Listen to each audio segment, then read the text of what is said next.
When we think of cities, we have certain images in our heads. Huge skyscrapers, streets teeming with people, ballparks, arenas, theaters filled with thousands and thousands of people. But in fact, cities come in all shapes and sizes, including a town on the western slope of Colorado of about 66,000 people, far removed geographically and otherwise from their bigger brothers and sisters. I'm talking about Grand Junction, Colorado, whose mayor, Anna Stout, is with us now. Welcome, Madam Mayor. Give us, in a broad sense, the kinds of issues that you are dealing with in a city like Grand Junction that would seem almost unfathomable to somebody from Chicago or Philadelphia or Boston. I think what's important for what we consider sort of the larger urban cities to understand about cities in our more rural or far-flung places in the United States is that we have very different challenges, many of the same challenges such as housing, natural resources, being able to contain growth and meet the needs of growth. But when we're talking about communities like Grand Junction, we're kind of very isolated, geographically isolated. Sometimes we're isolated for months on end from the decision makers in Denver because we have a giant mountain range between us and weather that keeps us from getting over there as easily. So a lot of the things that many communities that are in larger metro areas can lean on other communities for, even resource share, we're not able to do that as easily in communities where our nearest neighbor is 40 miles away or further. So there's the Wild West mentality that has really been a part of the development of communities like Grand Junction was born out of necessity, that we have to kind of come together as a region to defend our interests or to advocate for our needs when sometimes the decision makers are located in an area of our state that doesn't necessarily have the same experience as we do. And yet one can see every night on our television screen certain issues that are of enormous impact to a place like Grand Junction. I'm thinking particularly of wildfires, where you can suffer really serious, devastating damage, and yet to some extent you're on your own.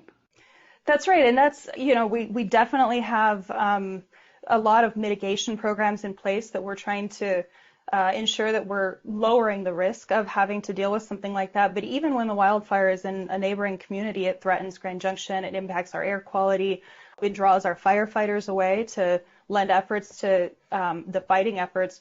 So there are definitely issues like that that probably don't affect urban cities as often or as much. We also have, just in general, natural resources are really important for our rural parts of the state and rural parts of the country.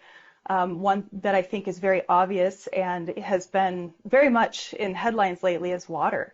While we have two rivers that actually join here in Grand Junction, that's where we get our name, we have a lot of concern about whether those rivers will continue to produce the water that not just our region, but the regions downstream from us need into the future and to meet growth in all of those communities. One of the decisions I think that your town has made has to do with sustainability.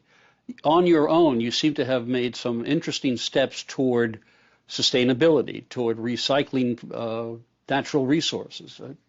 Tell us a little bit about that.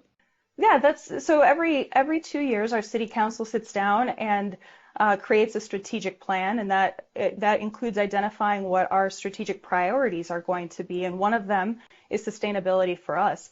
And what's important about that is, sometimes we think about sustainability just from the natural resource standpoint, and of course that is something that we're looking at, and it's very important to us on the western slope of Colorado, where natural resources are such a major part of our economy and a major part of our survival out here. So we just took on a recycling program in the city and are doing some pilot programs for really expanding that effort in our community. But we're also very, very water conscious about how we use water, what our standards are, our requirements are for new developments and stuff like that. But sustainability for me goes so much further than just the sustainability of natural resources, and I think of it more as resilience in general for a city. So are we being resilient and sustainable in how we grow? Are we growing our IT capabilities and our IT defense systems at the same rate that we're growing our population, for example? Are we making sure that we're prepared for the kinds of either external or internal threats that could come up at any time, whether that's I don't know, a pandemic or a cyber attack on the technology that runs our water distribution systems. So when we talk about sustainability over here, we're not just talking about natural resources. We're also talking about our ability to survive as a city and to be sustainable into the future by putting very resilient policies in place and making sure that we're developing a community that is looking into the future for how we're meeting needs. There's one other issue that strikes me as having a parallel, and that's gentrification. Now, in a place like New York, that means hedge fund managers and hipsters moving into Brooklyn and Soho and driving up the cost. But I gather in a place like Grand Junction or Aspen, Colorado, you've got people coming there for the beauty of it with lots of resources, financial resources. And I have to assume or imagine that that's having a real impact on affordability in a place like Grand Junction. It is having a very major impact right now. It's actually one of our greatest challenges, meeting the housing needs of our community. It's become an acute crisis for us. And I suppose our blessing is also our curse in that sense. We're an incredibly beautiful community to live in, very high quality of life and relatively reasonable cost of living here. And that has attracted a lot of people. And the pandemic really accelerated that. And so we were not producing homes at the rate we needed to be meeting the needs of our community prior to the pandemic. But now we're finding ourselves in this situation that the pandemic taught a lot of people that they could work from anywhere. And a lot of businesses are allowing that now as well. So people who were living in areas that were more expensive suddenly realized that they could live in a place like Grand Junction, and selling their home wherever they were, that equity often bought a house outright here. So what we've seen is our median home price has skyrocketed. It's pushed people out. A lot of our rental properties have been sold to people who wanted to move here. And so that's also displaced renters. So we have a very acute crisis for people being able to continue to live in our community. And that also impacts our economic development because businesses need to recruit, highly skilled individuals here. And if they don't have a place to live, it's really hard to move somebody here to take a job. So the housing situation has ripple effects into our economy, into our quality of life, into our parks and rec, where when we have people who are being displaced from homes and are turning up in parks instead. I would say it is our single greatest challenge right now in our community is trying to figure out how we provide enough homes.